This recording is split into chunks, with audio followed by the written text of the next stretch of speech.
Hello friends, Dhagar concept के online platform पे आप सभी का स्वागत है। हम ज्योमेट्री में ट्रायंगल का सेंटर्स वाला टॉपिक डिस्कस कर रहे थे, जिसमें हम लोगों ने दो सेंटर्स डिस्कस कर लिए हैं, जिसे इन सेंटर, अंतर केंद्र, ऑर्थो सेंटर या लंब केंद्र कहते हैं। आज से जो पॉइंट हम डिस्कस करने वाले हैं वो बहुत ही ज्यादा इंपॉर्टेंट होते हैं, क्योंकि उसकी जो प्रॉपर्टीज होती है वो लास्ट वाले पॉइंट जितना सीधी नहीं होके थोड़ी बहुत डेरिवेटिव प्रॉपर्टीज होती है। सर, आज का जो हमारा पॉइंट रहने वाला है वो सेंट्रोइड, जो कि याद करने के हिसाब से आज का जो हमारा पॉइंट रहेगा सेंट्रोइड रहेगा, जो कि याद करने के हिसाब से बहुत ज्यादा आसान है, बट इसकी प्रॉपर्टीज की बात की जाए तो बहुत ही ज्यादा डेरिवेटिव प्रॉपर्टीज को काम में लेता है। देखते हैं किस तरह से। तो सर देखिए, सबसे पहले तो आप लोगों को बता दिया जाए सेंट्रोइड होगा क्या। तो किसी ट्राइंगल ए बी सी में सेंट्रोइड होगा क्या, सबसे पहले ये डिस्कस कर लेते हैं। तो किसी ट्राइंगल ए बी सी में अगर मैं ए से एक एडी एक ऐसी रेखा लेता हूं, ए से मैं एडी एक ऐसी रेखा लेता हूं जो सामने वाली भुजा को दो बराबर भागों में बांटेगी, यानी यहां पर, और इसी तरह से बी से भी एक ऐसी रेखा लेता हूं जो सामने वाली भुजा को दो बराबर भागों में बांटे, और सी से भी एक ऐसी रेखा लेता हूं जो सामने वाली भुजा को दो बराबर भागों में बांटे। तो सर यहां पर ध्यान से देखना कि थोड़ा ध्यान से देखिएगा कि मैं एडी, बीई और सीएफ को मैं क्या बोलूंगा, तो आप बोलोगे सर एडी बीई सीएफ जो है वो हमारे पास साइड बाइसेक्टर्स है। हमारे साथ सर क्या है, साइड बाइसेक्टर्स, जिसको मैं क्या बोलता हूं, भुजा द्विभाजक, जिसे अपन लोग क्या बोलेंगे, भुजा द्विभाजक बोलेंगे। और भुजा द्विभाजकों जो ही हमारे काम आने वाला है, जिसे मैं बोलूंगा मीडियंस यानी माध्यिका। ये वाला नाम ही इंपॉर्टेंट है और यही एग्जाम में क्वेश्चन के अंदर देखने को मिलता है। यानी आप बोलोगे अगर किसी त्रिभुज में शीर्ष ए से माध्यिका ए ली गई, शीर्ष बी से माध्यिका बी ली गई, शीर्ष सी से माध्यिका ए बी ली गई, तो तीनों माध्यिकाओं का इंटरसेक्टिंग पॉइंट, तीनों मीडियंस का इंटरसेक्टिंग पॉइंट जो होगा वो जाना जाएगा मेरे पॉइंट जी से, और जी को मैं बोलता हूं सेंट्रोइड। जी को मैं क्या बोलता हूं, सेंट्रोइड या केंद्रक। किसी बुक में इसका आपको एक और नाम देखने को मिलता है, जिसे वो बोलते हैं ग्रेविटी पॉइंट, जिसे वो क्या बोलते हैं, ग्रेविटी पॉइंट या गुरुत्व बिंदु या गुरुत्व केंद्र बोल दो। बट ये आपको एग्जाम में बहुत कम देखने को मिलेगा, किसी बुक में आपको फिर भी देखने को मिल जाए। आप लोग यहां पर एक चीज समझे होंगे, केंद्र क्या होता है, तो याद रखना साइड बाइसेक्टर्स का, भुजा द्विभाजकों का प्रतिच्छेदित बिंदु, साइड बाइसेक्टर्स का भुजा द्विभाजकों का प्रतिच्छेदित बिंदु किसके नाम से जाना जाता है, यहां पर केंद्रक के नाम से जाना जाता है, सेंट्रोइड के नाम से जाना जाता है। तो ये फर्स्ट पॉइंट में, इसकी वेरी फर्स्ट पॉइंट में मैंने इसकी क्या चीज कवर कर ली सर, इसकी डेफिनेशन आप लोगों को बता दी कि यहां पर सेंट्रोइड क्या होता है। सेकंड पॉइंट अपन डिस्कस करते हैं कि सर सेकंड पॉइंट क्या कहेगा। तो सेकंड पॉइंट के बारे में समझना कि अगर किसी ट्राइंगल ए बी सी में अगर मैं बोलता हूं सर कोई रेखा एजी मान लो, एडी मान लो, एडी जो है वो पॉइंट जी से होकर गुजर रही है, एडी जो है वो पॉइंट जी से होकर गुजर रही है, और जी को मैं हमेशा अभी यहां पे हाल फिलहाल सेंट्रोइड से व्यक्त कर रहा हूं, यानी केंद्रक से व्यक्त कर रहा हूं। तो हमेशा ध्यान रखना केंद्रक से जो भी रेखा जाएगी, आप लोग उल्टी चीज याद रखो, क्योंकि एग्जाम में वो सिर्फ केंद्रक देगा और हमको ध्यान रखना है केंद्रक से भुजा जा रही है तो वो मीडियन है या साइड बाइसेक्टर है। साइड बाइसेक्टर यानी वो बीडी और डीसी को दो बराबर भागों में बांटेगी।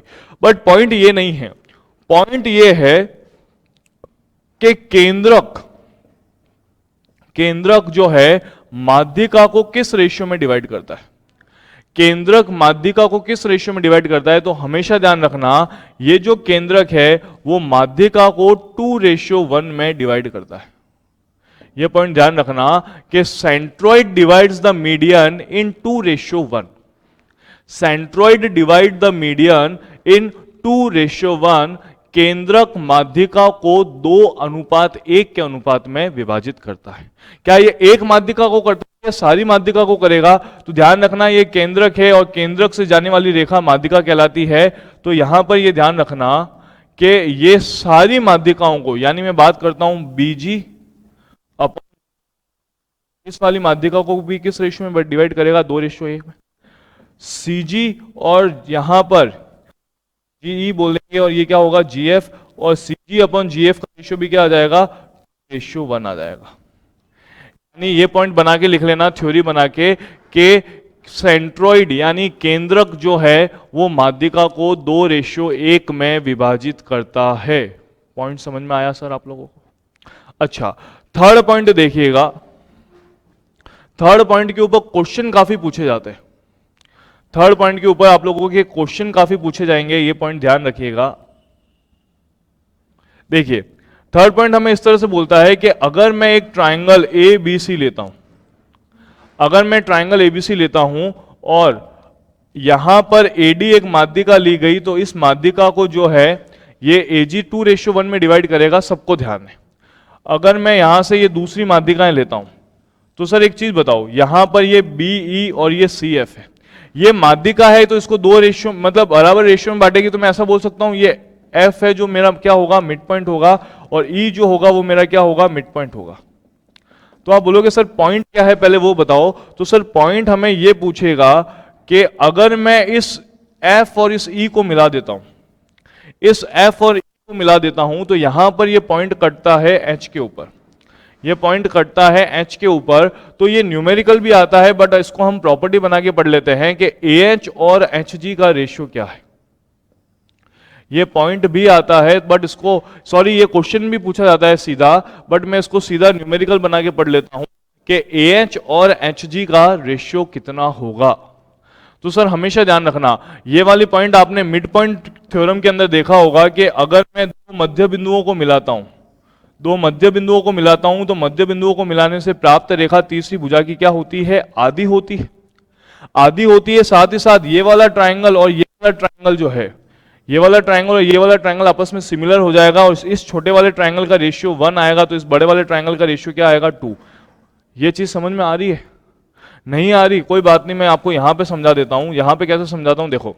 क्या ये मिड पॉइंट है? ट्राइंगल एबीसी में AB का mid point F, triangle ABC में AC का मिड पॉइंट E। क्या मैंने F और E दो मध्य बिंदुओं को मिलाया?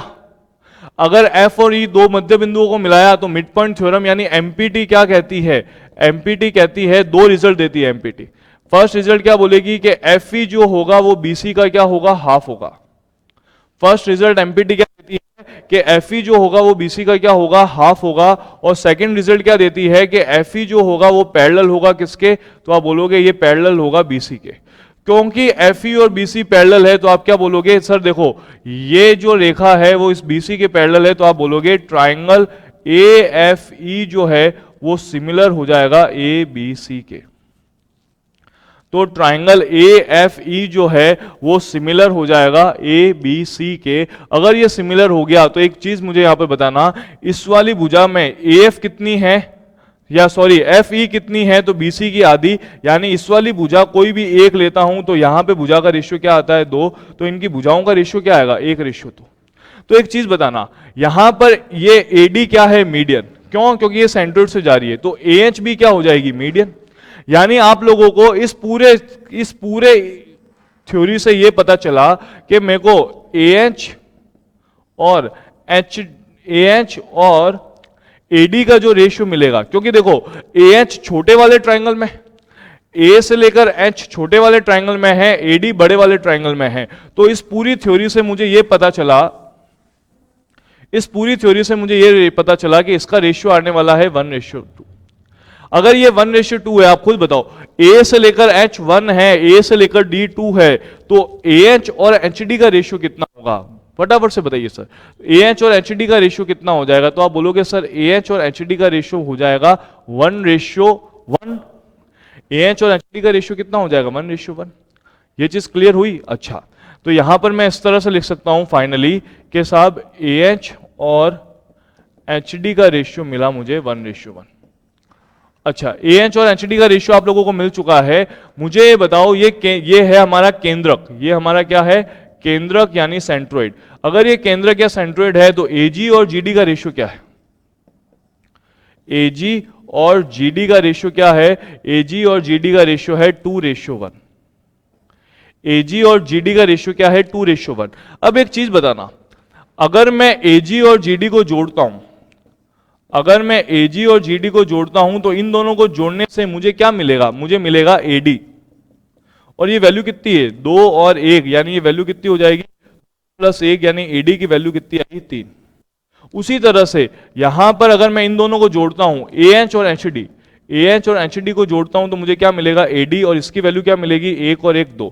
मैंने आपको बताया था कि कभी भी जब दो अलग अलग रेशियो को जोड़कर एक सिंगल वैल्यू मिल रही है, देखो इन दोनों रेशियो को जोड़ने पर AD मिला, इन दोनों को जोड़ने पर AD मिला, बट ये वैल्यू बराबर है क्या? नहीं, ये बराबर नहीं है। तो मेरा रेशियो बैलेंस है कि अनबैलेंस रेशियो है? तो आप बोलोगे सर रेशियो अनबैलेंस है, जिसकी बैलेंसिंग कैसे की जाएगी? इसको 3 से गुणा करके और इसको 2 से गुणा करके, तो AD बराबर क्या बन जाएगा? 6, और AD बराबर क्या बन जाएगा? 6। यानी ये अब बराबर हो गया। बराबर करने के लिए मैंने क्या किया? इसको किससे गुणा किया? 2 से। तो ये वाली चीज भी किससे गुणा हो जाएगी? 2 से। ये वाली चीज भी किससे गुणा हो जाएगी? 2 से। यानी आप फाइनली मुझे यहां पर बताओगे कि सर अब मुझे ये समझ में आ गया कि AG का एक्चुअल मान कितना होगा? 4, और G एक्चुअल मान कितना होगा? 2। उसी तरह से यहां पे रेशियो किससे गुणा हो रहा है? 3 से। तो ये भी किससे गुणा होगा? 3 से। और ये भी किससे गुणा होगा? 3 से।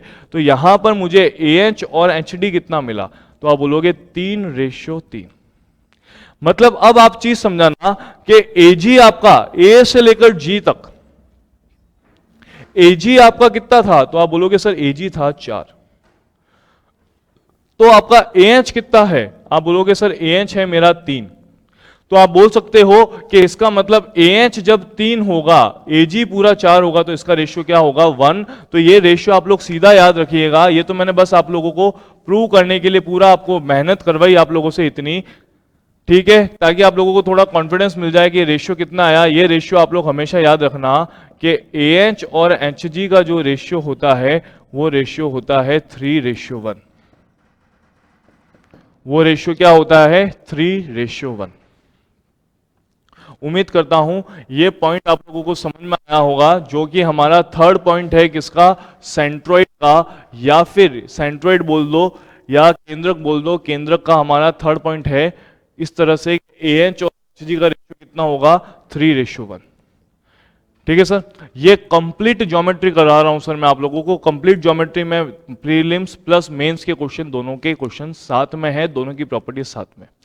अगर आप लोगों को कोई प्रॉपर्टी टफ लगती है तो एक बार में इनिशियली आप प्रीलिम्स के लेवल को ही डिस्कस कीजिए। सेकंड बार जब वापस पढ़ोगे, क्योंकि ये वीडियोस है सर, ये अगर प्लेटफॉर्म हम लोगों को मिला है तो उसको फायदा में लीजिए।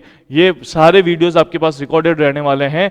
तो फर्स्ट बार में जब आप पढ़ रहे हो तो बेसिक बेसिक चीजें पढ़ लो। अगर आप लोगों को ज्योमेट्री समझ में नहीं आ रही है, सेकंड बारी में ये सारी प्रॉपर्टीज भी डिस्कस कर लेना। या फिर जिन लोगों को पहले से ही अच्छा लेवल चाहिए, उन लोगों को भी काफी ये क्वेश्चन, ये चीजें देखकर अच्छा लग रहा होगा, एक कॉन्फिडेंस आ रहा होगा। ठीक है सर, ये पॉइंट था थर्ड। अब से मैं यहां से पॉइंट फोर्थ डिस्कस कर रहा हूं, और यहां से ही मैं आप लोगों के इंपॉर्टेंट मार्क करा रहा हूं। को मैं थोड़ा सा इंपॉर्टेंट मार्क करके आप लोगों से डिस्कस करूंगा, क्योंकि पॉइंट फोर्थ जो है वो हमारे दर्शाएगा अपोलोनस थ्योरम को। अपोलोनस थ्योरम जो हिंदी में भी क्या होगा? अपोलोनस प्रमेय ही होगा, क्योंकि ये उसका नाम था। ठीक है सर, आपको देखने में ये फिर बड़ा लगेगा कि सर पता नहीं क्या क्या चीजें की जा रही है, बट हिंट के तौर पे याद रख लेना, कि अपोलोनस थ्योरम है तो कहीं ना कहीं मुझे इसके ऊपर बहुत से क्वेश्चन भी आए हुए हैं, मुझे लेंथ ऑफ मीडियन के बारे में पता चलेगा। किसके बारे में पता चलेगा? लेंथ ऑफ मीडियन के बारे में, यानी माध्यिका की लंबाई के बारे में पता चलेगा।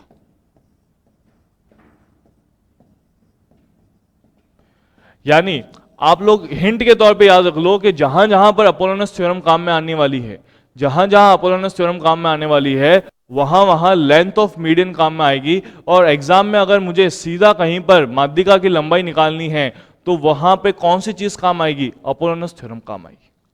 तो चलिए सर, सबसे पहले मैं आप लोगों को बता देता हूं अपोलोनस थ्योरम होती क्या है और इसका स्टेटमेंट क्या है, उसके बाद में देखते हैं ये आती कैसे। अपोलोनस थ्योरम के हिसाब से अगर आप लोग एडी एक माध्यिका लेते हो तो सर एक चीज बताओ, माध्यिका क्या होती है? तो आप बोलोगे सर माध्यिका जो होती है वो सामने वाली भुजा को दो बराबर भागों में बांटती है, यानी ये साइड बाइसेक्टर है, यानी ये साइड बाइसेक्टर है। तो अपोलोनस थ्योरम क्या कहता है कि माध्यिका जो है जिस दो भुजाओं से जा रही है, माध्यिका जिस दो भुजाओं से जा रही है, माध्यिका किस किस से जा रही है? तो आप बोलोगे ए बी से। तो अपोलोनस थ्योरम बोलती है A B square plus A C square. ध्यान से सुनना, अपोलोनस थ्योरम क्या बोलती है? A B square plus A C square twice of, ये दो गुना होता है किसके? तो आप बोलोगे यहां पर एडी माध्यिका है, यानी माध्यिका की लंबाई प्लस, अच्छा एक चीज, क्या ये बीसी जो है, क्या ये बीसी जो है वो एडी के कारण दो बराबर भागों में बट रहा है? यानी मैं ऐसा लिख सकता हूं कि ये बीडी बराबर डीसी हो जाएगा।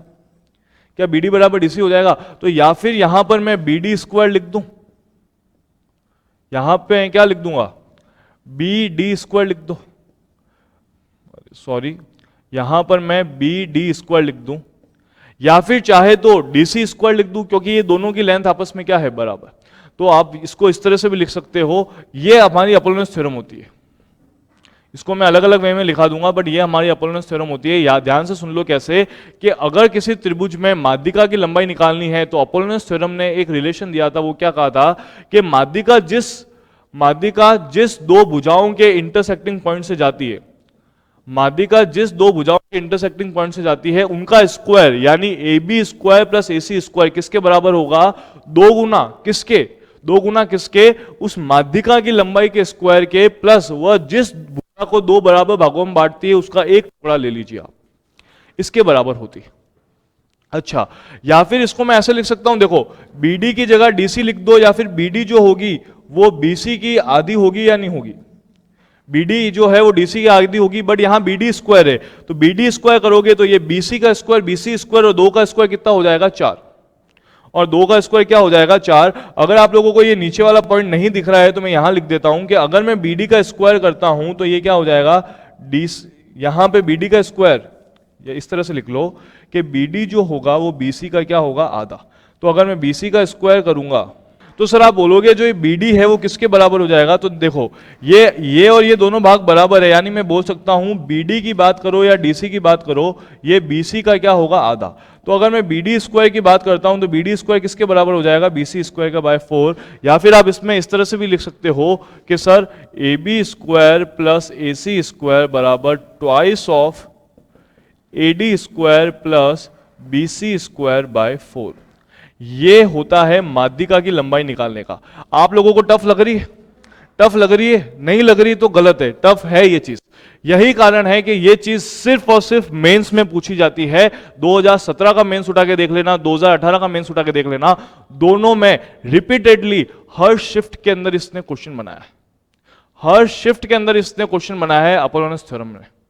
फटाफट से एक बार प्रैक्टिस के फॉर्म में लिख लीजिए। अगर मैं आप लोगों से प्रैक्टिस कराना चाहता हूं कि सर इस बार मैं ए बी सी और ये माध्यिका बी ई के बारे में बात करता हूं, तो फटाफट से बताइए ये माध्यिका किन दो भुजाओं से होकर जा रही है? तो आप बोलोगे ए बी से और बी सी से होकर जा रही है। तो फटाफट से मैं क्या लिख सकता हूं? अपोलोनस थ्योरम क्या बोलता है? A B square plus B C square किसके बराबर होगा? दो गुना माध्यिका की लंबाई के स्क्वायर प्लस माध्यिका किस पे जा रही है? ए सी पे, तो दो बराबर भागों में बांटेगी। तो मैं किसी को भी ले लूं, चाहे ए ई को ले लूं या ई सी को ले लूं, आप बोलोगे ए ई का स्क्वायर। उम्मीद करता हूं आप लोगों को थ्योरम्स बनाना आया होगा। हर थ्योरम को इस तरह से उनके डायग्राम के साथ याद रखिए, आप लोग काफी आसानी से ये चीजें कर लोगे। क्लियर है सर? चलिए वेरी गुड, बहुत बढ़िया। अब आप लोगों के दिमाग में आता है कि सर चलो जिस तरह से आप कर रहे हो हमको भी अब थोड़ा बहुत आइडिया लग रहा है कि सबसे पहले तो आपने थ्योरम का स्टेटमेंट समझा दिया, जो कि बहुत अच्छी बात है। अब हमें ये बताओ ये थ्योरम आई कहां से, ये बता दो फिर फ्री। तो सर देखो ये थ्योरम या अपोलोनस थ्योरम क्या कैसे आती है वो समझना। अपोलोनस थ्योरम कैसे आती है फटाफट से देखना। क्या मैं आप लोगों को ऐसा पूछ सकता हूं कि ट्राइंगल AEC आप लोगों को दिखा होगा, ट्राइंगल AEC में अगर मैं आप लोगों को पाइथागोरस थ्योरम लगाने को बोलता हूं, सर देखो आपने देखा होगा कि 90% तक की जो प्रॉपर्टीज है, 90% तक की जो प्रॉपर्टीज है वो दो चीजों से ही डिराइव होती है। First similarity, second Pythagoras theorem. इसके अलावा पूरी ज्योमेट्री में कुछ है ही नहीं पढ़ने के लिए, दो चीजों से ही सारी प्रॉपर्टीज डिराइव होती है। सबसे फर्स्ट तो सिमिलैरिटी, सारे क्वेश्चन सारी थ्योरम्स, उसके बाद में बची कुछ थ्योरम्स किससे आ जाती है, तो आप बोलोगे सर बची कुछ थ्योरम्स हमको ये पाइथागोरस थ्योरम प्रूव करके देता है। तो पाइथागोरस थ्योरम यहां पर क्या बोलेगा कि AC स्क्वायर, AEC में AC स्क्वायर किसके बराबर होगा, AE square plus EC square के बराबर, इसके बराबर होगा। चलिए अब मैं इसको क्या लिख सकता हूं देखना, क्योंकि सर डेरिवेशन है, पाइथागोरस ने जिस तरह से अपने जीवनी लगाई थी पाइथागोरस थ्योरम को डिराइव करने के लिए, उसी तरह से अपोलोनस थ्योरम, अपोलोनस भाई साहब ने पूरा अपना जीवन झोंका है उसके अंदर। तो अपन बस अपन उनका पूरा लाइफ स्पेन तो नहीं बिता सकते, बट उन्होंने इतनी मेहनत की है वो अपन थोड़ा एक बार समझ तो ले साहब, उनको भी रेस्पेक्ट करते हैं उन लोगों की, कि सिर्फ पढ़ के छोड़ दो। देखो दो तरह के प्राणी होते हैं साहब, पहले बोलते हैं सर हमको रास्ता दिखा दो कैसे भागना है, वो हमारी जिम्मेदारी, हम फटाफट भाग लेंगे, मतलब हमको बता दो हम रट लेंगे, हाथ रख के ढक के आंख बंद करके जैसे रटना है हम रट लेंगे।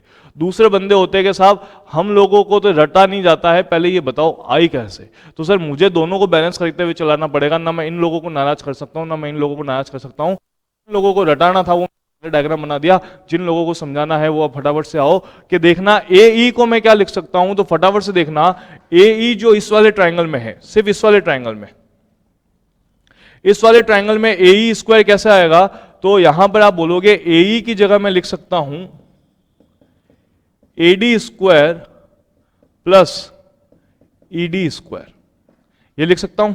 अच्छा प्लस EC की जगह मैं क्या लिख सकता हूं, तो आप बोलोगे EC की जगह भाई साहब आप ये लिख दो ना कि EC की जगह पूरा E से C है ना, बिल्कुल है, तो E की जगह मैं ऐसा लिख सकता हूं क्या कि इसको लिखने के लिए अपन ED प्लस DC का होल स्क्वायर कर सकते हैं, क्योंकि EC जो है वो किस किस से मिलकर बनती है, ED प्लस DC से मिलकर बनती है, करेक्ट है। अच्छा यहां पर ये थ्योरम अपन ने गलत लिखी, क्योंकि देखो यहां 90 के सामने कौन है, AD, तो ये वैल्यू क्या हो जाएगी, AD square minus ED square. ठीक है, चलो इससे फटाफट से बताना ये कैसे हुआ, तो आप बोलोगे AD square minus ED square, ये होल स्क्वायर खुलेगा तो क्या बन जाएगा, ED square plus DC square plus twice of ED into DC। यहां पर ED से ED कैंसिल आउट किया जा सकता है। तो ये आया मेरा फर्स्ट रिलेशन, ये आया मेरा फर्स्ट रिलेशन। दूसरा रिलेशन देखना, क्या आप लोगों को ट्राइंगल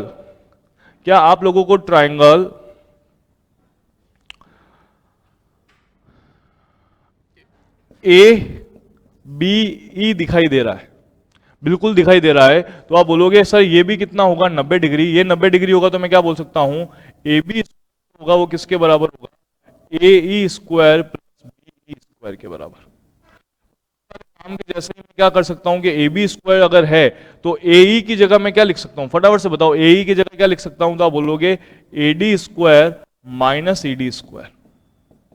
BE की जगह क्या लिख सकता हूं, तो BE कैसे बनेगी, तो आप बोलोगे BD माइनस ED का होल स्क्वायर। तो ये वैल्यू क्या बनेगी फटाफट से बताना, आप बोलोगे AB स्क्वायर बराबर AD square minus ED square plus BD square plus ED square minus twice of, sorry ये BD है ना, इन चीजों का ध्यान रखना, ये है हमारे पास BD का whole square, BD square plus ED square minus twice of ED into BD। ठीक है, ये थी हमारी फर्स्ट रिलेशन, ये था हमारा सेकंड रिलेशन। इन दोनों रिलेशन की हेल्प से, जैसे देखो अब हमें डायग्राम की तो कोई जरूरत है नहीं, मैं इन दोनों को इस तरह से ऊपर लिख देता हूं। अब देखिएगा ये वाली फर्स्ट रिलेशन से ये वाले सेकंड रिलेशन से मैं इन दोनों को ऐड कर देता हूं, मैं क्या कर देता हूं, ऐड, तो AC प्लस AB ये क्या बन जाएगा, फटाफट से बताओ सर, बहुत ही आसान है। ये क्या बन जाएगा, A B square plus A C square बनेगा। अच्छा यहां पर क्या है, यहां पर एडी, एडी कितनी बार आया, 2 बार एडी स्क्वायर आया। अच्छा ये देखो, ये है ईडी, ये है ईडी। आप लोगों को ध्यान है कि सर ये माध्यिका थी तो डीसी और बीडी की लंबाई जो है वो बराबर है, यानी ये माइनस से ये प्लस पूरा पूरा कैंसिल आउट हो जाएगा, और यहां पर ईडी से ईडी कैंसिल आउट हो जाएगा। यहां पे क्या बचा, डीसी, यहां पे क्या बचा, बीडी, क्योंकि वो माध्यिका है। फटाफट से देखो, 2 मिनट इधर लेके, क्या यहां पर इस वाले के अंदर आप लोग मुझे ये बता सकते हो, क्योंकि ये माध्यिका है तो बीडी बराबर किसके है, डीसी के, क्योंकि बीडी और डीसी बराबर है, क्योंकि BD और DC जो है वो बराबर है, तो DC square plus BD square दोनों बराबर है, तो मैं यहां पे क्या लिख सकता हूं, ट्वाइस ऑफ DC स्क्वायर, यानी अपोलोनियस थ्योरम बन गई आप लोगों के पास, AB square plus AC square बराबर, 2 काम में ले लिया तो पीछे क्या बचा, AD square plus DC square. तो ये जो थ्योरम होती है ये किसने दी थी, अपोलोनस भाई साहब ने दी थी, तो ये उन्हीं को समर्पित है अपोलोनस थ्योरम। उम्मीद करता हूं आप लोगों को ये समझ में आया होगा। ये काटाकुटी वाला काम वैसे भी आप लोगों को अच्छा नहीं लग रहा, आप लोगों को ये थ्योरम्स दिखने में काफी अच्छी लग रही होगी, इसको याद रख लो या फिर इसको याद रख लो, ये थ्योरम्स फिर भी देखने में अच्छी है। तो उम्मीद करता हूं अपोलोनस थ्योरम आपको समझ में आई होगी, किस तरह से काम होता है अपोलोनस थ्योरम के अंदर, ये आप लोगों ने अच्छे से समझा होगा। समझा कि नहीं सर? अरे हाँ बोल दो जबरदस्ती सही। चलो वो थ्योरम का प्रूव करने वाला पार्ट छोड़ दो, ये जो रटाने वाला पार्ट था ये तो अच्छे से रटा दिया था सर आप लोगों को। ठीक है, तो सर देखिए ये पॉइंट कौन सा था हमारे पास, ये था पॉइंट 4 जिसको हमने बोला था अपोलोनस थ्योरम। और अपोलोनस थ्योरम कहां से प्रूव की जाती है, मतलब अपोलोनस थ्योरम काम कहां पे आती है, तो आप बोलोगे लेंथ ऑफ मीडियन के अंदर। अपोलोनस थ्योरम कहां पे काम आती है, लेंथ ऑफ मीडियन के अंदर। चलिए सर इसी के साथ हम शुरू करते हैं नेक्स्ट 5th पॉइंट। इसी के साथ हम क्या करते हैं, नेक्स्ट 5th पॉइंट शुरू करते हैं। और देखिए ये पॉइंट हमें क्या बोलेगा, इस पॉइंट के अंदर हमें गिवन क्या होता है सुनना। पहले वही चीज, पहले स्टेटमेंट बता रहा हूं कि किसी ट्राइंगल एबीसी में गिवन क्या है, किसी ट्राइंगल एबीसी में बीडी, 2 माध्यिकाएं ली गई है, बीडी और बीसीई। यहां पे लिख रहा हूं गिवन क्या है, कि सर गिवन है हमें BD and CE are medians, यानी ये दोनों क्या है, माध्यिकाएं हैं। पहली चीज तो हमें ये गिवन होगी। सेकंड चीज हमें ये गिवन होगी कि CE जो है और BD जो है आपस में क्या है, परपेंडिकुलर। ये सबसे इंपॉर्टेंट पॉइंट होगा, ध्यान रखना कि ये दोनों जो है ये आपस में क्या है, परपेंडिकुलर है। अगर कहीं पर भी ऐसा मिल जाए कि किसी एक त्रिभुज के अंदर 2 माध्यिकाएं आपस में परपेंडिकुलर है, किसी एक त्रिभुज के अंदर दोनों माध्यिकाएं आपस में परपेंडिकुलर है, तो वहां पर एक रिलेशन होता है। और वो रिलेशन क्या, फटाफट से सुनना, वहां पे रिलेशन ये बोलता है कि जिस भुजा से दोनों माध्यिकाएं ली गई है, जिस भुजा से दोनों माध्यिकाएं ली गई है, या दोनों माध्यिकाएं किससे ली गई है, बीसी से, तो उसको छोड़कर 2 भुजाएं कौन कौन सी है, AB square plus AC square. AB square plus AC square बराबर, ये दोनों माध्यिकाएं किस भुजा से जा रही है, BC से, बराबर 5 टाइम्स ऑफ BC स्क्वायर। ये पॉइंट है, इंपॉर्टेंट है, याद रखिएगा, सारे पॉइंट ही इंपॉर्टेंट चल रहे हैं।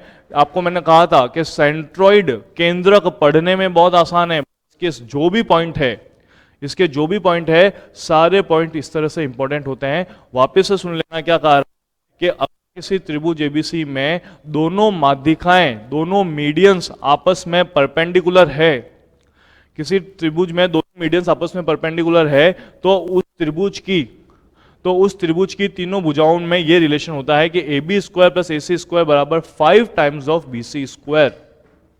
ठीक है सर, ये होता है इसका स्टेटमेंट। अब आप लोगों के मन में विचार चल ही रहा होगा कि साहब बता भी दो अब ये होता कैसे। आधे लोगों ने तो अब ये वीडियो पॉज कर देना है या आगे ले लेना है सीधा, क्यों, क्योंकि ये हमारे काम की चीज नहीं, आधे लोगों के काम की चीज है। बट वो सर वो आपका लुकआउट है, आपके हिसाब से देख लो। मेरे हिसाब से तो ये सारी चीजें बहुत इंपॉर्टेंट है, मैं आप लोगों को प्रूव करा के छोड़ूंगा। देखो क्या है, अगर किसी ट्राइंगल एबीसी में बी डी और सीई दो माध्यिकाएं हैं। एक काम करता हूं सर, मैं यहां पर आप लोगों को यह बोल देता हूं कि इसकी लंबाई जो है पूरी, इसकी पूरी लंबाई 2x है, तो यहां से यहां तक क्या हो जाएगा x, क्योंकि माध्यिका इसको दो बराबर भागों में बांटती है, ये क्या हो जाएगा x। ये पूरा यहां से लेकर यहां तक क्या हो जाएगा y, और इसको मैं भी क्या मान लेता हूं y, क्योंकि माध्यिका इसको दो बराबर भागों में बांटेगी। अच्छा, दूसरी चीज यहां पर बनने वाला एंगल कितना होगा 90 डिग्री। इसको क्योंकि यहां पर मैं इसको g नाम दे देता हूं, ये भी 90 डिग्री, ये भी 90 डिग्री, और ये भी क्या हो जाएगा 90 डिग्री। ये सारी चीज आप लोगों को समझ में आई होगी। करेक्ट है सब, वेरी गुड, बहुत बढ़िया, इतना आ गया तो सर देखो। अच्छा एक चीज बताओ, BD जो है वो मेरे पास क्या है, माध्यिका। एक माध्यिका को केंद्र किस रेशियो में डिवाइड करता है, 2:1 में डिवाइड करता है कि नहीं करता है। अच्छा ये 2:1 में डिवाइड कर देता है, तो मैं मान लेता हूं ये यहां से यहां तक 2a होगा, तो ये क्या होगा a, क्योंकि 2 रेशियो में डिवाइड हो रही है, तो मैंने मान लिया कि पूरे BD की लंबाई, यहां पे मैं बता देता हूं किसको मैंने क्या माना है, यहां पे मैं बता देता हूं कि साहब AB को मैंने माना है 2x, AC को मैंने माना है 2y, BD को मैंने माना है 3a, और CE को मैंने माना है 3b। 3b मतलब ये 2:1 में डिवाइड करेगी ना, तो 2:1 में डिवाइड करेगा तो ये b हो जाएगा, और ये क्या हो जाएगा b। और उसी तरह से मैंने BC को जो है वो BC को अपन ने एक सीधा सा मान लेते हैं Z, ये पूरा लेके यहां से लेकर यहां तक क्या है Z। ये सारी चीज मैंने आपस में मान ली, ठीक है, समझ में आया सर। अच्छा अब कुछ भी नहीं है, जहां पर स्क्वायर आए वहां पे अपने आप समझ जाया करो, पाइथागोरस थ्योरम काम में आने वाली है। तो सर देखो, पाइथागोरस थ्योरम की मदद से मैं सबसे पहले ट्राइंगल BGE के पास जाता हूं, BGE के पास जाता हूं और पूछता हूं भाई साहब बता दे फटाफट, तेरे पास पाइथागोरस थ्योरम लग रही है, इसने कहा लग रही है, तो बता क्या रिलेशन आएगा, तो इसने कहा सब x² बराबर आएगा 2a का होल स्क्वायर यानी 4a², और इधर आ जाएगा b²। इसने कहा साहब मेरे पास तो ये रिलेशन आ रहा है। अगला मैं जाऊंगा ट्राइंगल CG और D के पास और पूछूंगा कोई रिलेशन आ रहा है, उसने कहा बिल्कुल भाई साहब आ रहा है, तो मैंने कहा बता फटाफट क्या आ रहा है, तो उसने कहा सर y² आ रहा है, और y² बराबर 4b² आ रहा है और प्लस a² आ रहा है। मैंने कहा वेरी गुड साहब, तो इसका मतलब मैं इन दोनों की मदद से क्या लिख सकता हूं, तो मैं लिखूंगा x² प्लस y² बराबर, ये देखो 4a प्लस a यानी क्या बन जाएगा 5a² प्लस 5b²। या फिर मैं इसको फाइनली एक अच्छे फॉर्म में लिखना चाहता हूं, तो मैं यहां पे लिख दूंगा कि यहां से मुझे पता चला x² प्लस y² बराबर 5 टाइम्स है a² प्लस b² के बराबर। उम्मीद करता हूं ये चीज आप लोगों को समझ में आ गई कि सर अभी तक ये रिलेशन समझ में आया है ना।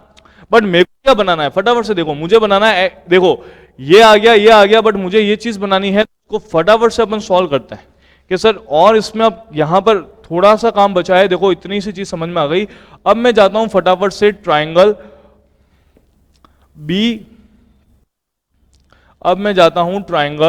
BGC के पास और पूछता हूं भाई साहब तेरे पास कोई रिलेशन बन रहा है। उसने कहा हाँ भाई साहब एक रिलेशन मेरे पास भी बन रहा है। मैंने कहा क्या, तो उसने कहा z² जो है वो किसके बराबर हो जाएगा 4a² प्लस 4b²। मैंने कहा भाई साहब मेरे पास ये रिलेशन बन रहा है। उसने कहा साहब कोई नहीं, मुझे दे दो क्योंकि मुझे इसकी जरूरत है, क्योंकि यहां से मेरे को a² प्लस b², यहां से मिलेगा a² प्लस b² बराबर मिलेगा z² बाय 4। मैंने कहा सर ये वाली वैल्यू मैं ऊपर वाली रिलेशन में डालना चाहता हूं। मैंने कहा सर ये वाली वैल्यू मैं ऊपर वाले रिलेशन में डालना चाहता हूं और मुझे क्या ये ऊपर वाले रिलेशन में डालते ही सेट हो जाएगा क्या। उसने कहा बिल्कुल हो जाएगा साहब। देखो कैसे, आपके पास पहले क्या था, फटाफट से बताना, आपके पास पहले क्या था। तो मैंने कहा पहले था मेरे पास x² प्लस y² बराबर 5 times of a² plus b², और यहां से ये वैल्यू यहां पे डाल देता हूं तो ये वैल्यू क्या बनेगी z² बाय 4। मैंने कहा 4 ऊपर भेज देता हूं तो ये वैल्यू क्या बनेगी 4x² प्लस 4y² बराबर 5 टाइम्स ऑफ z²। मैंने कहा ये बनेगी। तो उसने कहा एक चीज बताओ साहब, ये x तो AB बराबर क्या बनेगा 2x। आप खुद बता दो, AB की वैल्यू आपने 2x मानी थी, तो 2x का स्क्वायर करूंगा क्या बनेगा 4x²। तो 4x² बोलूं या AB² बोलूं, यानी आप बोलोगे कि सर इस वाली वैल्यू को मैं क्या बोल सकता हूं AB²। उसी तरह से इस वाली वैल्यू को मैं क्या बोल सकता हूं, तो आप बोलोगे सर इस वाली वैल्यू को आप बोलोगे AC स्क्वायर। इस वाली वैल्यू को मैं क्या बोल सकता हूं, तो मैं आप बोलूंगा सर इस वाली वैल्यू को बोल सकते हो 5BC स्क्वायर। क्या समझ में आया या नहीं आया? जैसे ही जो थ्योरम आती है निकल के सामने तो हम लोगों को बहुत अच्छा लगता है कि नहीं साहब हम लोगों ने डिराइव कर लिया। हम लोग इसको कभी हाथ से प्रूव नहीं करेंगे। मैं आप लोगों से कभी ये नहीं बोल रहा कि रटो, कैसे आया रटो, नहीं। मैं बस आप लोगों को थ्योरम बनी कैसे वो समझ लो, क्योंकि कभी भी एग्जामिनर ये काम आप लोगों से नहीं पूछेगा। कभी भी जो एग्जामिनर है वो ये काम आप लोगों से नहीं पूछेगा, बट आप लोगों से इसके ऊपर 101% क्वेश्चन पूछा गया है और पूछा जाएगा, ये मैं गारंटी के तौर पे कह रहा हूं। वो सीधा इतना सा देगा, किसी त्रिभुज एबीसी में दो माध्यिकाएं लंबवत है, किसी त्रिभुज एबीसी में दो माध्यिकाएं लंबवत है, AB की लंबाई दे रखी है, AC की लंबाई दे रखी है, BC की लंबाई पूछी जाएगी। वापस सुन लो, AB की लंबाई दे रखी है, AC की लंबाई दे रखी है और BC की लंबाई पूछी जाएगी। तो यहां पर इस तरह से ये रिलेशन हुआ। तो सर देखो सर, हमने अभी तक कितने पॉइंट समझ लिए? हमने अभी तक सेंट्रोइड के यानी केंद्रक के 5 पॉइंट समझ लिए। अब जो निकल के आता है वो हमारा पॉइंट नंबर 6 होगा, उसको अपन डिस्कस करते हैं। हम सेंट्रोइड को डिस्कस कर रहे थे और अभी तक हमने सेंट्रोइड के ऊपर 5 प्रॉपर्टीज को अच्छे से डिस्कस कर लिया कि कौन सी प्रॉपर्टी क्या कहती है। सॉरी, 4 प्रॉपर्टी को हमने अच्छे से डिस्कस कर लिया। नेक्स्ट प्रॉपर्टी जो होगी हमारे किसके रिलेटेड? देखो सर, अभी तक हमने सेंट्रोइड के ऊपर क्या क्या पॉइंट डिस्कस कर लिए, देखना ध्यान से। सबसे पहले हमने इसकी डेफिनेशन देखी, फिर हमने इस पे देखा कि किस तरह से केंद्रक माध्यिका को 2:1 में डिवाइड करता है। फिर थर्ड हमने ये चीज देखी थी कि सर के किस तरह से वो AH और HG का रेशियो अपन लोग काउंट करते हैं। फोर्थ हमने इसके ऊपर अपोलोनस थ्योरम को डिस्कस किया था। और फिफ्थ हमने ये देखा था कि जब दो माध्यिकाएं आपस में 90 डिग्री पर प्रतिच्छेद करती है तो भुजाओं का आपस में किस तरह से रेशियो चलता है। ये सारे पॉइंट को हम लोगों ने अच्छे से डिस्कस कर लिया है। ठीक है सर, चलिए अब मैं आपकी क्लास आगे बढ़ाता हूं और नेक्स्ट पॉइंट आप लोगों से डिस्कस करता हूं सेंट्रोइड से रिलेटेड। के सेंट्रोइड का 6th पॉइंट हमें क्या बोलेगा? सर 6th पॉइंट हमें ये बोलता है कि जब भी कभी एक राइट एंगल ट्राइंगल होगा, जब भी कभी एक राइट एंगल ट्राइंगल एबीसी होगा और राइट एंगल ट्राइंगल एबीसी में दो माध्यिकाएं ली जाए, जैसे मान लो एक माध्यिका AD ली जी और एक माध्यिका CE ली, एक माध्यिका AD ली और एक माध्यिका CE ली, तो सबसे पहले मैं आप लोगों का इसका स्टेटमेंट बता रहा हूं, आप लोग अच्छे से एक बार स्टेटमेंट को देखिएगा। स्टेटमेंट हमें यह बोलता है कि जब भी एक राइट एंगल ट्राइंगल के अंदर दो माध्यिकाएं इस तरह से होगी तो हमेशा ध्यान रखना दोनों माध्यिकाओं की पर एक रिलेशन आता है AD square plus EC square, यानी दोनों माध्यिकाओं का वर्गों का योगफल जो होगा वो किसके बराबर होता है? तो यहां पर ये माध्यिका देखो A से ली गई है और C से ली गई है, यानी AC, यानी ये किसके बराबर होगा? AC स्क्वायर प्लस ये दोनों माध्यिकाएं जिस बिंदु पर मिलती है उसको मैं मिला क्या आएगा? Plus ED square. एक बार देखो सर, मैं इसका स्टेटमेंट पढ़ रहा हूं, इसलिए अभी आप लोगों को जो भी डाउट है आप एक बार रुकने देना, इसका स्टेटमेंट पढ़ना। जब भी एक राइट एंगल ट्राइंगल में दो माध्यिकाएं इस तरह से होती है तो दोनों माध्यिकाओं का अगर मैं स्क्वायर करके सम करता हूं, यानी AD square plus EC square करता हूं, तो ये किसके बराबर होती है? AC square plus ED square. अब आप बोलोगे सर ED क्या है? थोड़ा यहां पर एक बार ध्यान से देखो, फिर आगे बढ़ता हूं। अगर मैंने कहा कि सर ये मिड पॉइंट है, क्योंकि देखो माध्यिका कहां पे आके मिलती है? मिड पॉइंट पे, तो कहने की जरूरत नहीं है ना, माध्यिका मतलब साइड बाइसेक्टर, और साइड बाइसेक्टर आके मिड पॉइंट पे मिलता है और ये भी मिड पॉइंट पे मिलता है। तो किसी त्रिभुज में अगर आप दो मध्य बिंदुओं को मिलाओगे, किसी त्रिभुज में अगर आप दो मध्य बिंदुओं को मिलाओगे तो मध्य बिंदुओं को मिलाने से जो भुजा प्राप्त होती है, मध्य बिंदुओं को मिलाने से जो भुजा प्राप्त होती है वो तीसरी भुजा की आधी होती है या नहीं होती? ये आपको मिड पॉइंट थ्योरम ध्यान है अभी भी? वेरी गुड सर, बहुत बढ़िया। तो आप लोगों को समझ में आया कि ED क्या है? तो आप बोलोगे सर ED जो है वो AC का क्या होने वाली है? आधे होने वाली है। यानी ये इंपॉर्टेंट पॉइंट ध्यान रखना कि सर ED जो होती है हमारे पास वो ED AC का आधा है और कुछ भी नहीं। तो इसके हिसाब से मैं इसके ये बोल सकता हूं कि सर जो AD square plus EC square होगा, AD square plus EC square होगा, ये किसके बराबर होगा? तो सर देखो, एक बार मैं AC की जगह ट्वाइस ED रख देता हूं तो 2 गुना ED का स्क्वायर होगा, तो ये क्या बन जाएगा? 4 ED square plus ED square. यानी इसको फाइनली क्या लिखा जा सकता है, AD square plus EC square बराबर 5ED स्क्वायर, या फिर आप इसको ये लिख लो। ठीक है सर, देखो ये लोगों को ध्यान रखना है, फर्स्ट ये सेकंड। तो आप बोलोगे सर थर्ड रिलेशन कौन सा? थर्ड रिलेशन ये कि मैं यहां पर इस ED की जगह AC रखता हूं तो ये क्या बनेगा, देखना AC स्क्वायर, 2 का स्क्वायर कितना 4, तो यहां पर थर्ड रिलेशन जो आएगा वो क्या आएगा देखते हैं। अच्छा ये चीज आप लोगों ने समझ ली, तो मैं इसको यहां पे नहीं सीधा यहीं पे लिख देता हूं कि सर सेकेंड रिलेशन मेरे आने वाला है AD square plus EC square बराबर, AC की जगह मैंने क्या लिखा 2ED, तो ये बन गया 4 और ये 5, यानी यह बना 5ED स्क्वायर। ये मेरा दूसरा रिलेशन। थर्ड रिलेशन देखना अपन ने क्या किया, AD square plus EC square, AD square plus EC square. एक चीज बताओ, ED स्क्वायर की जगह मैं क्या लिख सकता हूं, AC स्क्वायर और 2 का स्क्वायर करूंगा तो क्या बनेगा 4, यानी वैल्यू क्या हो जाएगी 4/5 AC स्क्वायर। ये तीन रिलेशन आप लोगों ने ध्यान रखने हैं, क्योंकि तीनों में से किसी भी एक पर आपको क्वेश्चन मिल सकता है। ये चीज मैं आप लोगों के लिए जब क्वेश्चन प्रैक्टिस लेके आऊंगा, तब उसमें क्वेश्चन लेके आऊंगा तब बताऊंगा। और साथ ही साथ आप लोग भी प्रीवियस ईयर के क्वेश्चन जाके देख सकते हो, जहां पर इसके ऊपर खूब सारे क्वेश्चन आपको पहले से देखने को मिलेंगे। करेक्ट है, ये पॉइंट समझ में आ गई। तो ये था हमारा 6th पॉइंट। ठीक है, क्लियर है। चलिए लास्ट पॉइंट सेंट्रोइड का करते हैं, 7th पॉइंट, और उसकी को कंप्लीट करेंगे। सेंट्रोइड का 7th पॉइंट क्या कहता है, सुनना। 7th पॉइंट हमें ये बोलेगा कि अगर आप कोई ट्राइंगल एबीसी ले रहे हो, अगर आप कोई ट्राइंगल एबीसी ले रहे हो, तो यहां पर अगर मैं एडी के लिए अपोलोनस थ्योरम लगाऊंगा, तो आप फटाफट से बताओ एडी के लिए, या फिर मैं पहले रिलेशन बता देता हूं, सॉरी मैं पहले रिलेशन बता देता हूं, बीई और सीएफ। अगर BE and CF are medians, यानी अगर ये माध्यिकाएं हैं, अगर ये माध्यिकाएं हैं, तो हमेशा ध्यान रखना कि अगर सभी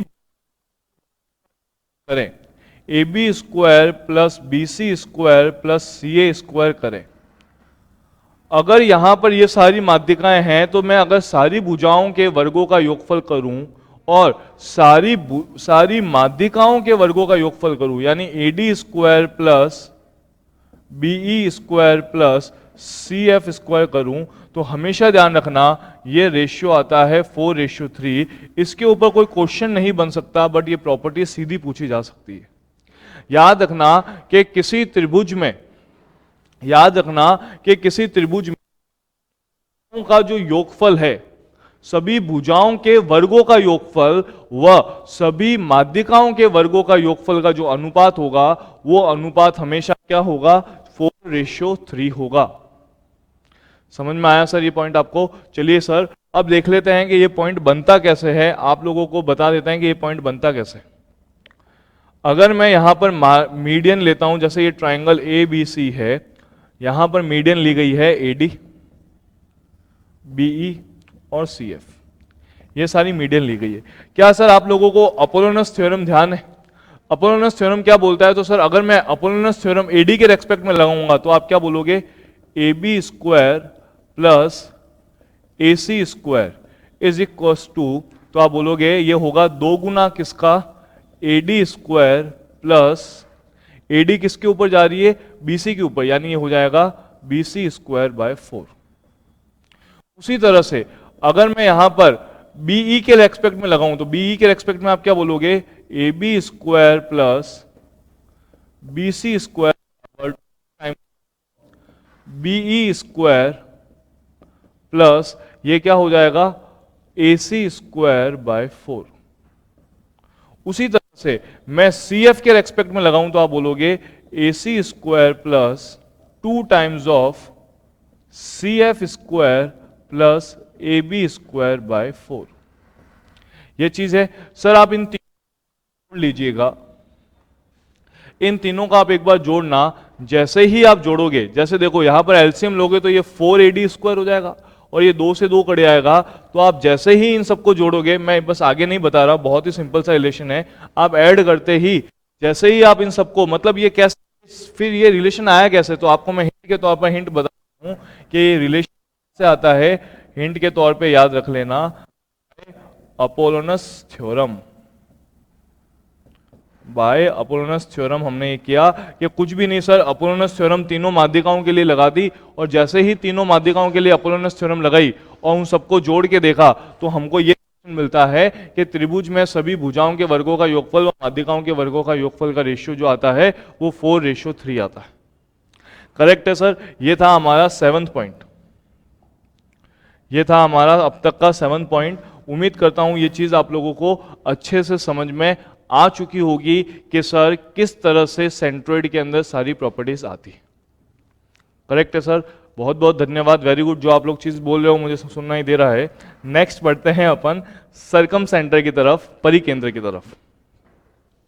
नेक्स्ट जो हमारा पॉइंट होगा वो होगा सरकम सेंटर या परिकेंद्र। ठीक है सर, नेक्स्ट हेडिंग डालिएगा और ये लास्ट पार्ट होगा, सरकम सेंटर।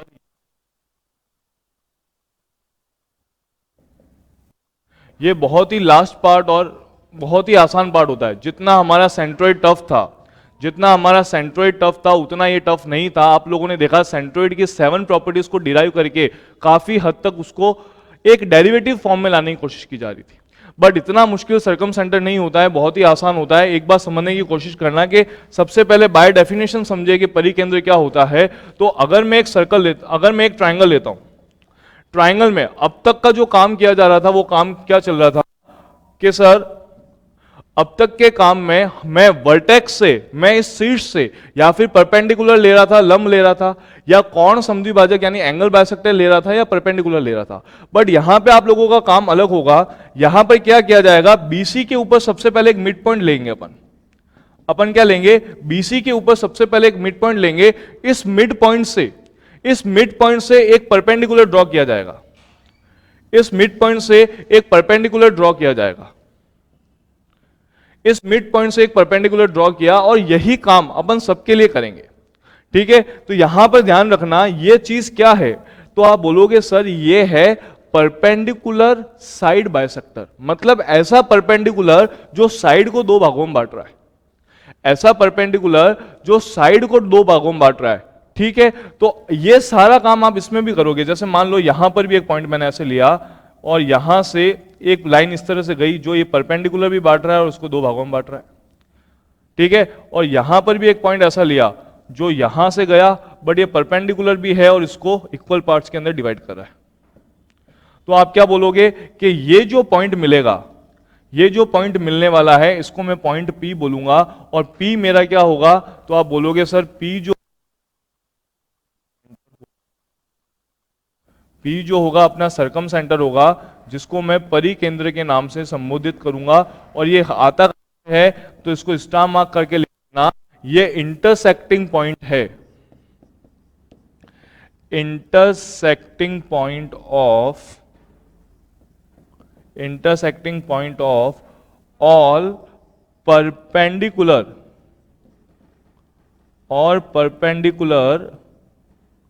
साइड बाइसेक्टर्स, और परपेंडिकुलर साइड बाइसेक्टर मतलब ऐसी रेखाएं जो परपेंडिकुलर तो हो, साथ ही साथ क्या करे, उस भुजा को 2 भागों में बांटे। यानी ये क्या होगा, प्रतिच्छेदित बिंदु होगा। ये किसका प्रतिच्छेदित बिंदु होगा, तो मैं इसको बता देता हूं, लंब भुजा समद्विभाजकों, लंब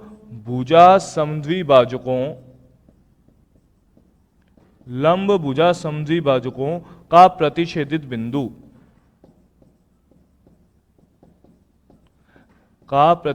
बिंदु, यानी ये जो पॉइंट है इसकी बाय डेफिनेशन आप लोग समझना कि ये पॉइंट है, ये पॉइंट क्या होगा, परपेंडिकुलर बाइसेक्टर का इंटरसेक्टिंग पॉइंट होगा।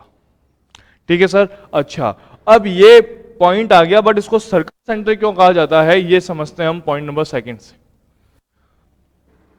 सरकम सेंटर क्यों है, तो सर ये सरकम सेंटर इसलिए होता है क्योंकि देखो मैंने यहां पर आप लोगों को बताया कि ये पॉइंट अगर मैं P लेता हूं, अगर आपने देखा ये पॉइंट P कैसे आता है, अगर मैं ये पॉइंट P मैंने ले लिया तो ये क्या है, ये एक परिकेंद्र है। ये परिकेंद्र या सरकम सेंटर क्यों बनता है, क्योंकि इस बिंदु पर, जैसे मैंने आपको बताया था कि किसी एक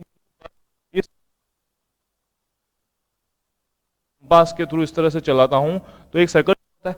तो उसी तरह से मैं यहां पर एक इस पॉइंट को किसी वृत्त का केंद्र मानकर एक वृत्त बनाऊंगा तो वो परफेक्टली इस सभी भुजाओं के शीर्षों से होकर निकलेगा। तो परफेक्टली इस तरह से होकर निकलेगा। देखो, क्योंकि यहां पर इस वृत्त ने या इस सर्कल ने इस त्रिभुज को पूरी तरह से कवर कर लिया है। ये जो वृत्त है मेरा परिवृत्त कहलाएगा, सर्कम कहलाएगा। और यहां पर आप लोगों को ध्यान है कि सर एक बिंदु से परिधि तक जाने वाली भुजा को मैं क्या बोलता हूं? रेडियस बोलता हूं। ये भी क्या होगी? रेडियस होगी। और ये भी क्या होगी? रेडियस होगी। और इस केस में जो ये आर होती है ये मेरी बन जाएगी सरकम रेडियस। ये क्या बन जाएगी? सरकम रेडियस, यानी ये बन जाएगी मेरे पास परित्रिज्या। ये अपने पास क्या बन जाएगी? परित्रिज्या।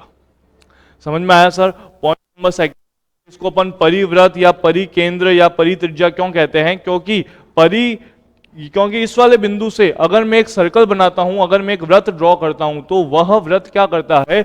उस त्रिभुज के सभी शीर्षों से होकर गुजरता है। ठीक है, तो यहां पर एक इस तरह से एक सर्कल ड्रॉ हो गया। तो देखिए ये पॉइंट नंबर 2 ऐसा बनता है। अब देखिए पॉइंट नंबर 3 क्या बोलता है? सुमन्ना मेरी बात, इसमें अपन न्यूमेरिकल को डिस्कस करेंगे कि इसके ऊपर न्यूमेरिकल क्या बना। न्यूमेरिकल ये बोलता है कि सर अगर ये एबीसी है, अगर ये एबीसी है और ये मेरा पी मान लो परिकेंद्र है, मान लो पी मेरा परिकेंद्र है, अगर यहां पर थीटा बनता है तो यहां बनने वाला कोण 2 थीटा होता है। यहां मेरा थीटा बन रहा है तो यहां बनने वाला पॉइंट 2 थीटा होता है। ठीक है, कैसे बना उसको मैं आप लोगों को समझा देता हूं, बट ये वाला पॉइंट समझ में तो आ गया कि ये चीज बनती है वो एक बार देख लो। ये इस तरह से बनेगी कि मान लो अगर ये है, मैंने एक ट्रायंगल लिया और परिकेंद्र से एक मैंने इस तरह से सर्कल बना दिया, परिकेंद्र से मैंने इस तरह से एक सर्कल बना दिया। तो आप लोगों ने ये प्रॉपर्टी पढ़ रखी है या आगे आने वाली क्लासों में पढ़ लोगे कि अगर एक AB एक जीवा है तो इसके द्वारा परिधि पर बना कोण और वृत्त के केंद्र पर बने कोण का मान होता है, ये थीटा है तो ये 2 थीटा, ये ऐसा होता है। ये आप लोग सर्कल में आने वाले पॉइंट से समझ जाओगे।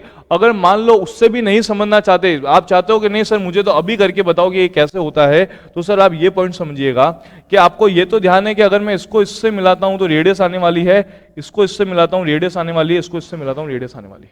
अच्छा, ये आपस में इक्वल होती है। अगर एक पॉइंट बताओ, इसको मैं एक्स मानता हूं तो इस बराबर भुजा के सामने एक्स है तो इसके सामने भी क्या होगा? एक्स होगा।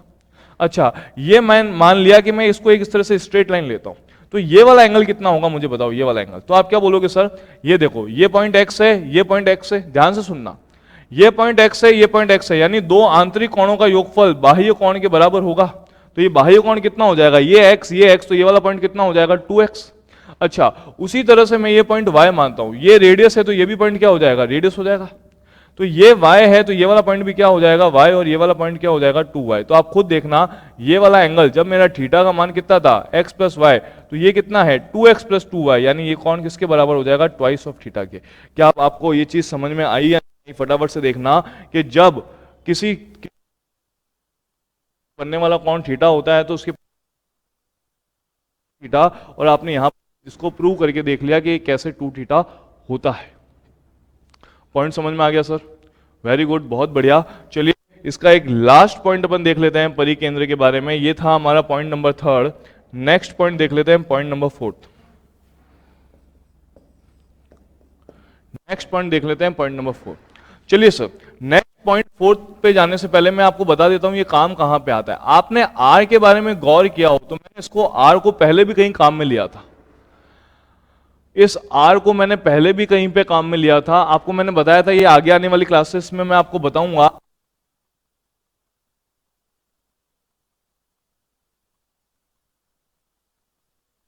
साइन रूल क्या बोलता है, फटाफट से देखना कि सर अगर किसी ट्राइंगल एबीसी के अंदर,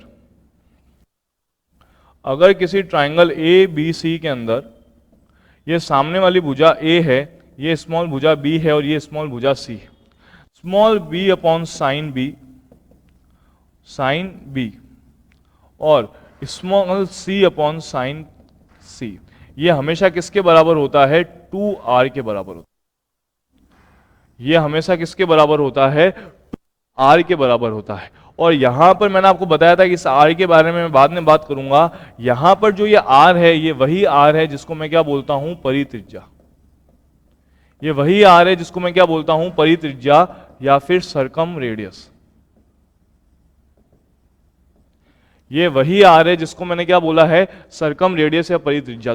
आप देखोगे कि सर साइन रूल जो मेरे ट्राइंगल का सबसे बेसिक रूल था, साइन रूल जो मेरे ट्राइंगल का सबसे बेसिक रूल था, उस रूल को बनाने का काम भी कौन करता है, ये सरकम रेडियस वाला पार्ट करता है, ये सरकम सेंटर वाला पार्ट करता है।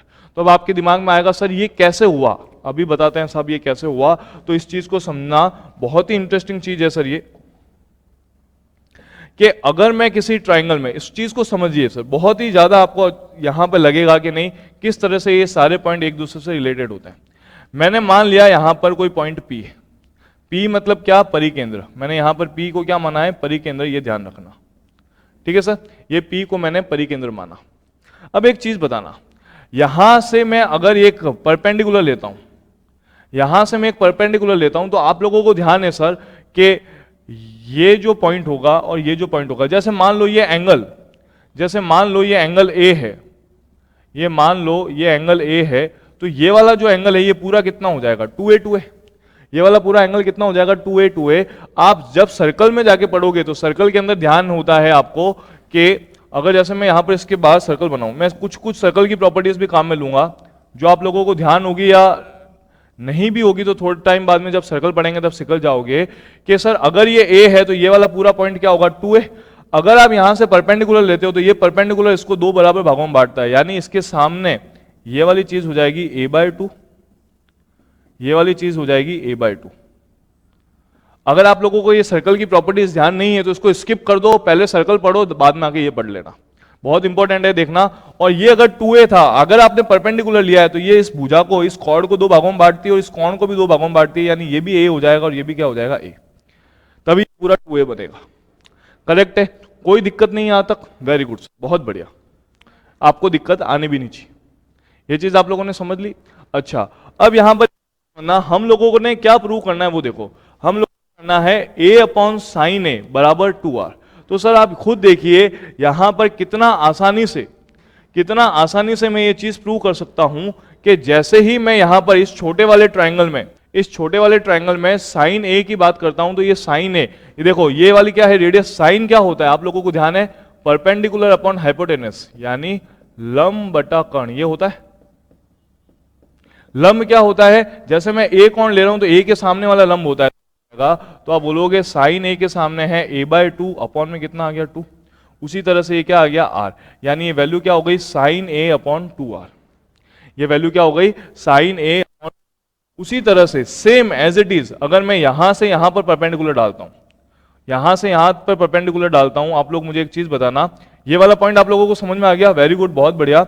अब मैं ये सारी चीज हटाता हूं, ये सारी चीज हटाता हूं और यहां पे ये का ये काम मैं आपको इस B के रिलेटेड करके बता रहा हूं, या C के रिलेटेड ले लो, ये पूरा C है। तो आपको ध्यान है अगर मैं यहां से परपेंडिकुलर डालूंगा तो ये पॉइंट भी क्या हो जाएगा, C, और ये वाला एंगल भी कितना हो जाएगा, C। और ये जो साइड है C के सामने मैं इसको स्मॉल c/2 ले रहा हूं और इसको भी मैं स्मॉल c/2 ले रहा हूं, और ये जो है ये मेरी क्या है, रेडियस। तो इस वाले के अंदर में अगर तो आप बोलोगे c/, क्या मैं इन दोनों को बराबर कर सकता हूं, इन दोनों को कर सकता हूं, किसकी हेल्प से, क्योंकि दोनों में R समान है, दोनों में R समान है। अगर इन दोनों की हेल्प लेता हूं तो ये क्या आ जाएगा, A/sin A is equals to B/sin B is equals to 2R। और इसी तरह से आप इसको C के बराबर भी कर सकते हो। तो आपने देखा किस तरह से सरकम रेडियस वाली चीज हमारे ये साइन रूल को डिराइव कराती है। तो आप लोग को समझ में आ गया कि बिल्कुल बेसिक प्रॉपर्टी थी, बट वो किससे बनी, वो बनी इससे, सरकम सेंटर से। यानी सारी चीजें एक दूसरे के इंटर रिलेटेड चलती है। उम्मीद करता हूं आप लोगों को ये पॉइंट समझ में आया होगा। ठीक है सर, ये हमारे सेंटर्स, ये बिल्कुल बेसिक 4 सेंटर्स अभी तक हमने पढ़ लिए। ठीक है सर, इसके आगे जो भी पार्ट होगा वो मैं आप लोगों को नेक्स्ट वीडियो में डिस्कस करूंगा। देखिए, नेक्स्ट मिसलेनियस पॉइंट पे जाने से पहले अपन इंडिविजुअल ट्राइंगल के ऊपर बात करेंगे। इंडिविजुअल ट्राइंगल कौन कौन से, तो इसके अंदर अपन सारे राइट एंगल ट्राइंगल, ट्रायंगल, इस पे बात एक बार अच्छे से डिस्कस कर लेंगे कि कहाँ पे किस तरह से काम किया जाएगा। ठीक है, मिलते हैं नेक्स्ट पार्ट के लिए, तब तक के लिए धन्यवाद, फीडबैक देते रहिएगा, मिलते हैं नेक्स्ट पार्ट के साथ।